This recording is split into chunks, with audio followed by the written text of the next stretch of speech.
Hi అండి, అందరికీ నమస్కారం. Welcome to hello Andhra YouTube channel. నిన్న జరిగినటువంటి వైఎస్ఆర్సీపీ జిల్లా స్థాయి నియోజకవర్గ స్థాయి నాయకుల సమావేశంలో వైఎస్ జగన్మోహన్ రెడ్డి గారు కొన్ని సంచలనమైనటువంటి వ్యాఖ్యలు చేశారు. అవేంటంటే, సరిగ్గా 7 నెలల కిందట ఎన్నికలకు ముందు ఎన్డీఏ అలయన్స్, ప్రత్యేకంగా తెలుగుదేశం పార్టీ, జనసేన పార్టీ వీరు ప్రవేశపెట్టినటువంటి మేనిఫెస్టో అమలు చేయలేకపోతున్నారు. కానీ 2047కు సంబంధించి ఒక విజన్ డాక్యుమెంట్ అనేది చంద్రబాబు నాయుడు గారు చూపిస్తున్నారు. 7 నెలల కిందట ప్రవేశపెట్టినటువంటి మేనిఫెస్టోకే దిక్కులేదు. ఈ విజన్ 2047 అనేది ఏం చేస్తారు, జనాల చెవుల్లో పూలు పెడుతున్నారు అని చెప్పేసి ఆయన మాట్లాడడం జరిగింది. అసలు వైఎస్ జగన్మోహన్ రెడ్డి గారు ఇలాంటి వ్యాఖ్యలు చేయాల్సిన అవసరం ఏంటి? కరెక్ట్గా ప్రభుత్వం ఏర్పడి 6 మాసాలే అయింది. 6 మాసాల్లో ఏ ప్రభుత్వం వచ్చినా కూడా పెద్దగా చెప్పుకోదగినటువంటి మార్పు అనేది కనపడదు. ఎందుకంటే ఏవైనా కొత్త సంక్షేమ పథకాలు ప్రవేశపెట్టాలన్నా, లేదంటే ఇంకేమైనా కూడా నిర్ణయాలు తీసుకోవాలన్నా, ఇన్వెస్ట్మెంట్స్ రావాలన్నా కూడా కొంత టైం పడుతుంది. కానీ జగన్మోహన్ రెడ్డి గారు ఆయనే స్వయంగా వచ్చి ఈ వ్యాఖ్యలు చేయడం, అదే మీటింగ్లో విద్యుత్ ఛార్జీల మీద బాదుడు అనే ఒక కార్యక్రమానికి తెరతీద్దాం, అంటే నిరసన కార్యక్రమాలు తెలుపుదాం, జిల్లా స్థాయి హెడ్ క్వార్టర్స్లోనే కాకుండా నియోజకవర్గాల్లో కూడా ఆ కార్యక్రమం అనేది మొదలు పెడదాం. అంతేకాకుండా తల్లికి వందనం సంబంధించి ఇంకా ఫీజులు అనేవి విద్యార్థులకు ఇవ్వలేదు, దాని మీద కూడా జిల్లా స్థాయిలో నిరసన కార్యక్రమాలు చేపడదాం. వీటితో పాటు రైతులకి ఇవ్వాల్సినటువంటి ఫ్రీ క్రాప్ ఇన్సూరెన్స్ అనేది అమలు చేయట్లేదు. అలాగే రైతులకి పంట నష్టం కింద 20,000 రూపాయలు ఇస్తామన్నారు, అవి కూడా ఇంకా ఇవ్వలేదు. అసలు సూపర్ 6 అనేది ఇంకా అమలే చేయట్లేదు. ఇవేవి చేయకుండా ఆయన 2047 విజన్ డాక్యుమెంట్ అంటూ కబుర్లు చెప్తున్నారని చెప్పేసి ఆయన చెప్పారు. దీని వెనకాల ఒక రాజకీయ కోణం కూడా ఉంది. అదేంటంటే, కేసులతో ఉక్కిరి బిక్కిరవుతున్నటువంటి వైఎస్ఆర్సీపీ సోషల్ మీడియాని ఆయన ప్రోయాక్టివ్ చేయాలనుకుంటున్నారు. ఎందుకంటే ఈ కేసుల వల్ల సోషల్ మీడియాలో ఎవరు కూడా యాక్టివ్గా పనిచేయట్లేదు. గత 5 సంవత్సరాల కాలంలో ఆ పార్టీ నుంచి, ప్రభుత్వం నుంచి లబ్ధి పొందిన వాళ్ళు తప్పితే ఎవరు కూడా యాక్టివ్గా లేరు. కొందరికి అప్పట్లో జీతాలు ఇచ్చి ప్రభుత్వం నుంచి, ప్రభుత్వ సొమ్ముతో సోషల్ మీడియా అనేది నడిపారు వైఎస్ఆర్సీపీ. ఇంటూరి రవికిరణ్ కానీ ఇలా అనేక మంది అందులో జీతాలు తీసుకున్నారు. వారు తప్ప ఇంకెవరు కూడా యాక్టివ్గా లేరు. ఎందుకంటే కేసుల భయం. కాబట్టి ఇక క్షేత్రస్థాయిలో వెళ్ళి పార్టీ కార్యకర్తల్ని సమాయత్తం చేయాలి. పార్టీ కార్యకర్తలు సమాయత్తం అయితే సోషల్ మీడియా కూడా ప్రోయాక్టివ్గా పనిచేస్తారు అనే ఒక రాజకీయ కోణంలోనే జగన్మోహన్ రెడ్డి గారు ఈ వ్యాఖ్యలు చేశారు. అంతేకాకుండా వైఎస్ఆర్సీపీలో ఒక రకంగా ఒక నిస్సత్వం అనేది ఆవరించింది. ఎందుకంటే 164 సీట్లు కూటమికి రావడం, కేవలం 11 స్థానాలకి వైఎస్ఆర్సీపీ పరిమితం అవ్వడం, ఇవన్నీ కూడా ఆ పార్టీలో ఆత్మస్థైర్యాన్ని దెబ్బతీశాయి.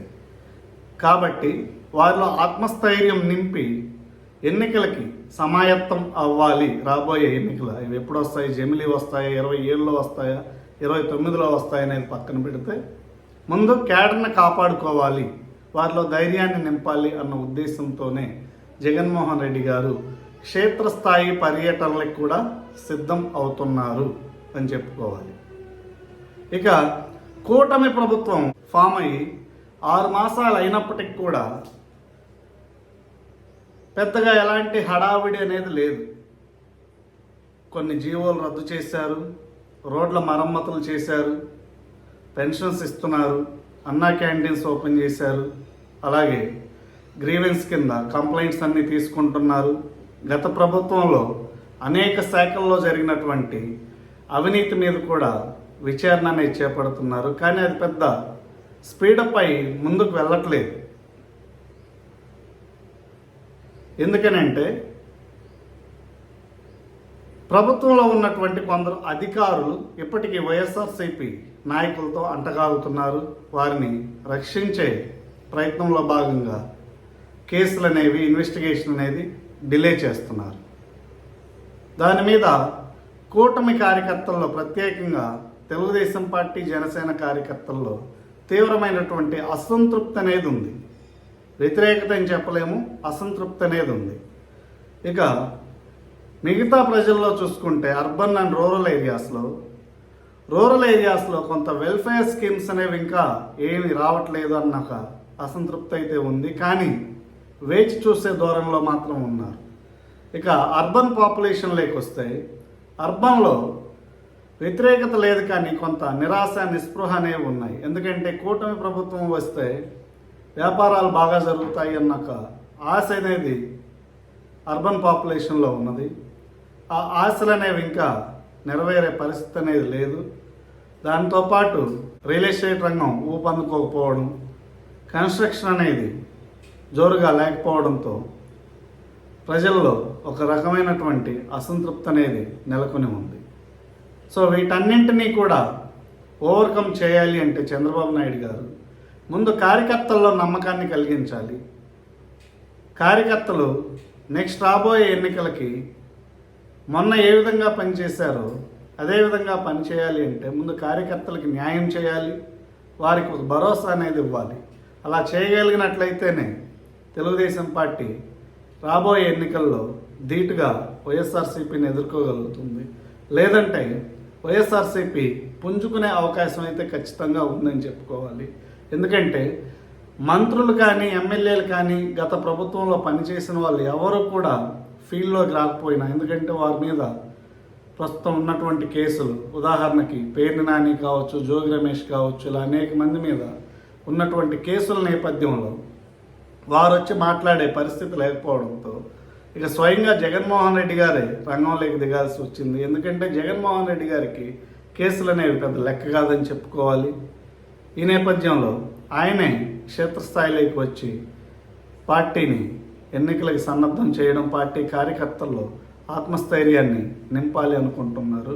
ఇక అధికారంలోకి వచ్చినటువంటి కూటమి పార్టీ నిర్మాణంలో కొంత దృష్టి అనేది పెట్టాలి. ఎందుకంటే గత 5 సంవత్సరాల్లో కూడా పోరాడింది కేవలం తెలుగుదేశం పార్టీలో చంద్రబాబు నాయుడు గారు, లోకేష్ గారు, కొందరు సీనియర్ నాయకులు, అలాగే పార్టీ కార్యకర్తలు తప్పితే మిగతా ద్వితీయ శ్రేణి కానీ, తృతీయ శ్రేణి కానీ నాయకులు ఎవరు కూడా పార్టీ తరపున ఫైట్ చేయలేదని చెప్పుకోవాలి.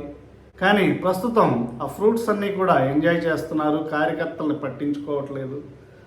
మెజారిటీ ఎమ్మెల్యేస్ నియోజకవర్గాల్లో కూడా ఎవరు కూడా గెలిచిన తర్వాత కనపడినటువంటి దాఖలాలు అనేవి లేవని చెప్పుకోవాలి. వీటన్నింటి మీద దృష్టి కేంద్రీకరించి చంద్రబాబు నాయుడు గారు పరిపాలనతో పాటు పార్టీ మీద కూడా ఒక గ్రిప్ అనేది తీసుకురాగలిగి ముందుకు నడిపితే తప్ప వచ్చే ఎన్నికలు అనేవి అంత ఈజీ కాదని చెప్పుకోవాలి. ఈ అంశం మీద మీకు ఎలాంటి అభిప్రాయాలున్నా కూడా కామెంట్స్ రూపంలో తెలియజేయండి. అదేవిధంగా ఛానల్ని సబ్స్క్రైబ్ చేయండి, ఈ వీడియోని లైక్ చేయండి, షేర్ చేయండి. Thank you.